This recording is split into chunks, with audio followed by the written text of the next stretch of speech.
네, 안녕하세요. 퍼즈입니다. 옆에는 김프로님 나와 있습니다. 네, 안녕하세요. 김프로입니다. 네, 오늘은 뭐 딱히 뭐 큰 얘기를 할 건 아니었고요. 이스라엘이 미사일을 쐈죠? 그래서 아침에 좀 많이 빠졌다가 지금 어느 정도 복구되고 있는 것 같은데, 네. 네, 일단 오늘 얘기할 건 뭐냐면, 과거 반감기 때는 네. 어땠는지, 그러니까 반감기가 되자마자 올라갈 거라고 생각하시는 분들도 계시더라고요. 네, 그래서, 물론 예전에 영상을 찾아보면 제가 얘기했던 게 다 있긴 합니다만, 저도 찾으려니까 조금 힘들더라고요. 그래서 네. 한 번 더. 그래서 한번 네. 어떤 식으로 진행되는지, 뭐 반감기 껴서 하락한 경우도 있다라고 제가 이제 여러 번 강조했었었는데, 그것도 이제 물어보시는 분들이 있으셔서 뭐 최근에 저 걸 보셨으면 몰랐을 수도 있다라고 생각합니다. 네. 네. 그래서 관련해서 한번 좀 다루도록 하고, 저는 어쨌든 곧잘 지금 열심히 전 대응을 하고 있습니다. 포트폴리오방 같은 경우에는 일단은 비트 같은 경우에는 한 13% 정도 하락 정도인데, 요거에 비하면 조금 덜 떨어진 수준에서 조금, 네, 방어를 좀 하고 있습니다. 네. 사실 그리고 김프나 이런 것 때문에 원화 기준으로는 비트가 좀 덜 떨어지긴 했을 거거든요. 네. 그쵸. 네. 네, 근데 저는 항상 달러 차트랑 비교해왔었기 때문에 네, 그 전에도 그 전전에도 계속. 네. 근데 원화로 봐도 크게 차이 나진 않네요. 물론 하락하니까 저도 하락을 뭐 피해가진 못하죠. 네. 현물 가지고 하는데 하락장에서 수익을 낸다? 네, 그거는 그렇게 할 수 있다라고 하는 사람들은 사기꾼 아닐까요? 네, 저도 하락 중이고 대신 이 하락을 계획한 대로 대응하고 있다. 네. 그리고 아마 이제 떨어졌다가 제자리까지 올라오면은 아마 제 수익률이 훨씬 더 좋아지지 않을까 싶습니다. 뭐 이유는 아마 아시겠죠? 네. 대처를 하고 있으니까. 네. 관련해서 이제 얘기를 잠깐 했고, 반감기 관련해가지고 그 전에는 어땠는지 한번 간단하게만 짚고 그냥 넘어가겠습니다. 네. 일단은 바로 직전에 있었던 반감기에 대해서 이제 한번 보면은, 여기 있었던 이 빨간색이 반감기예요. 해서, 반감기, 보시면 아시겠지만, 반감기, 봉 하나가 주봉인데, 요것만 보더라도 반감기 이후에 바로 치고 올라간 건 아니었죠? 보시면 아시겠지만. 그래서, 얘 같은 경우, 바로 직전 반감기 같은 경우에는 옆으로 횡보를 했습니다. 횡보를 한 달 정도 하고, 그 다음에 위로 올랐던 게 한 40% 정도 올라왔었고, 그 다음에 네. 그 다음에 또 바로 40%를 또 내렸어요. 40%는 아니고, 한 20%를 내렸어요. 그런 다음에 이후로 쭉 올라가서 요 고점을 돌파했습니다. 그래서, 지금은 비트코인이 요 정도 위치에 와 있는 거죠. 쉽게 말하면. 근데, 어쨌든, 요 반감기 이후에 바로 올라갔다기보다는 반감기 이후에 한 이제 봉이 25개니까 네. 주봉이잖아요, 또 이게. 한 175일이래요. 그러니까 이제 3618이니까 여섯 한 달. 반년 정도. 네, 반년 정도는 이제 지난 이후에나 비트코인 고점을 뚫고 올라갔습니다. 이런 것 때문에 제가 이제 했던 말이 뭐냐면 반감기가 끝나면 하락장 끝. 그다음에 비트코인 정고점을 돌파하면 상승장 시작. 이런 얘기를 했었던 거였어요. 예전 같은 경우는 반감기가 지나도 하락장이 이제 끝난 것 같다 정도의 느낌밖에 안 됐었던 거예요. 원래는.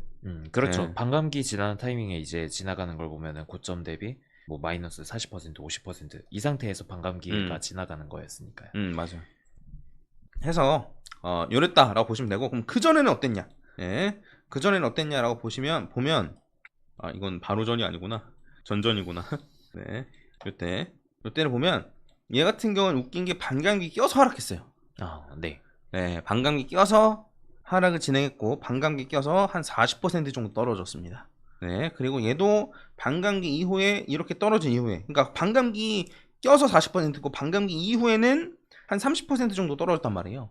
뭔 말인지 이해가시죠? 그래서 물론 이때는 비트코인의 가격이 하나가 뭐 100만 원도 안 되는 그런 시기긴 했습니다만 감안하시고, 이때도 이제 반감기 지나고 나서 전고점을 뚫고 올라갈 때까지 한 300일, 얘는 거의 1년 가까이 걸렸어요. 한 10달 정도 걸렸습니다. 그래서 딱 이렇게 보면은 이때가 이제 하락장 끝. 그 다음에 여기 뚫고 올라가면 이때부터 이제 상승장 시작으로 볼 수 있는 거예요. 네, 그래서 이런 식으로 진행이 됐었다라고 보시면 됩니다. 그래서 지금처럼 반감기를 껴서 하락하는 경우도 있었다. 네, 그리고 이때도 역시 물론 반감기 전에도 하락이 있었지만 요때 하락이 있었지만 이때 조정이 더 크긴 했었다 정도로 보시면 되고, 그 다음에 반감기 이후에 전고점을 뚫을 때까지 기간이 상당히 오래 걸렸다. 한 10달 정도 걸렸고, 바로 직전에는 6달 정도 걸렸으니까 점점 짧아지는 추세이긴 해요. 반감기 지나고 나서 고점 돌파까지가 기간이 점점 짧아지는 추세이긴 한데 어쨌든 기간이 좀 걸렸었다라고 보시면 되고, 그다음에 이거는 그 전인데 이거는 사실 의미가 없긴 해요. 그러니까 대부분 차트 보시는 분들도 이건 그냥 빼버리는 경우도 많긴 해요. 네. 왜냐면 이게 비트코인 가격이 지금 뭐 한 10달러 이때쯤이었기 때문에. 근데 얘 같은 경우는 반감기 전에 이제 50% 정도 큰 하락이 있었고, 얘도 이때만 해도 반감기 끝나고 나서 바로 오른 게 아니고 한 달 정도 횡보를 하고 나서 올라갔습니다. 네, 그래서 참고하시고, 얘 같은 경우에는 반감기 끝나고 나서 확실히 오른 건 이대로 봐야 되니까 한 100일 정도에 걸쳐가지고 이제 전고점 뚫고 올라갔다. 근데 이거는 너무 가격이 낮았었기 때문에 좀 이렇게 예전에 있었던 요 예시로는 적절하지 않다고 보는 사람도 꽤 많거든요. 네, 그래서 이건 그냥 참고 정도 하시면 좋을 것 같다. 네, 그래서 정리를 하면 반감기 직후에 올라가는 경우는 지금까지 단 한 번도 없었다. 네. 단 한 번도 없었다. 그리고 반감기 껴서 하락하는 경우 있었냐? 있었다. 예, 그리고 반감기가 끝나고 나서 뭐 최소 3달 정도 있다가 이제 돌파를 하더라. 6달도 있었고 10달도 있었다. 예, 그래서 그런 걸 좀 감안하면 우리가 이제 저희가 예상한 대로 보면은 얘가 이제 여기까지 떨어졌다가 이제 이렇게 올라가는 걸 이제 예상하는 거 아닙니까?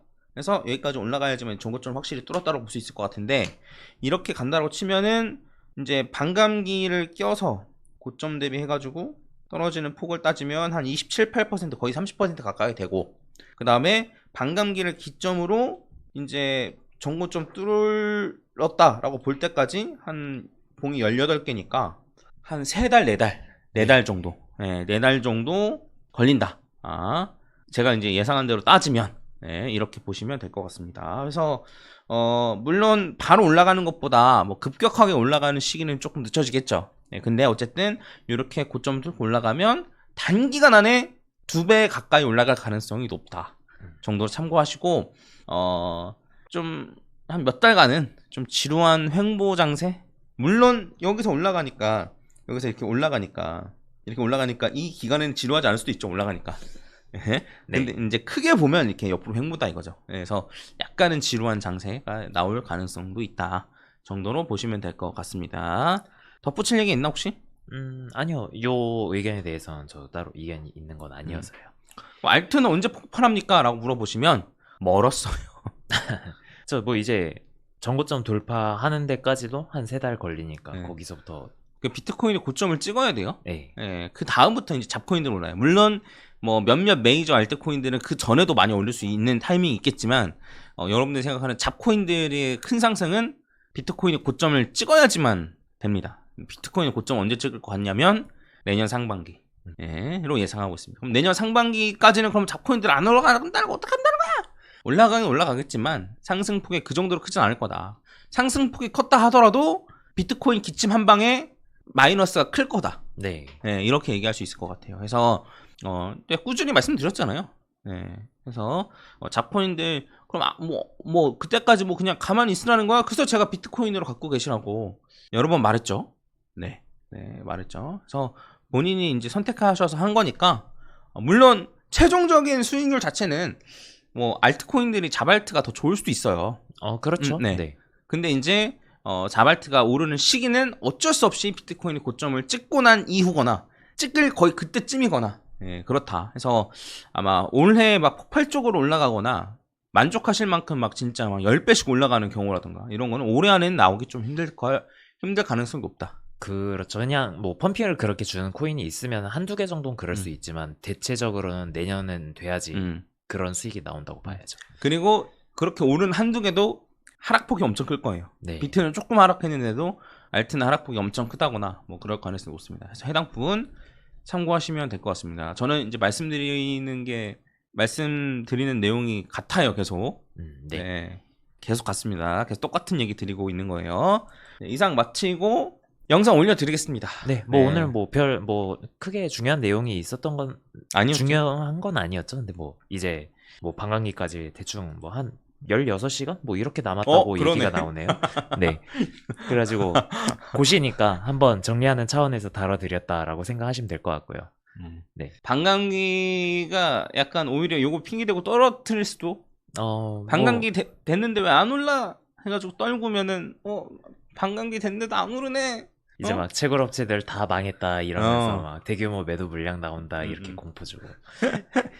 네, 근데 그런 거 흔들릴 필요 있다 없다? 없다. 네. 네, 이 정도로 하고 올려드리겠습니다. 저는 전쟁이 그래도 좀 확전되지 않기를 바랍니다. 네. 뭐 전쟁까지 어떻게 될 것 같으냐 이런 건 잘 모르겠습니다. 네, 근데 전쟁이 뭐 크게 번지지 않고 기존에 있었던 전쟁들도 잘 마무리돼서 금리가 빨리 내렸으면 좋겠습니다. 네. 이상 마치고 주말 잘 보내시고요. 그 반감기 뭐 특별 라이브 이런 건 안 하겠습니다. 예, 그런 건 안 하겠습니다. 근데 그때 당시에 반감기 이후에 뭐 변동성이 커지거나 이러면야 뭐 네. 할 수 있긴 한데, 근데 뭐 요거를 벗어난 움직임이 나오진 않을 것 같아요. 네. 어쨌든 뭐 변동성이 커지면 긴급 라이브 할 수 있도록 해보겠습니다. 네, 이상 마치겠습니다. 네, 감사합니다. 네, 감사합니다. 김프로였습니다.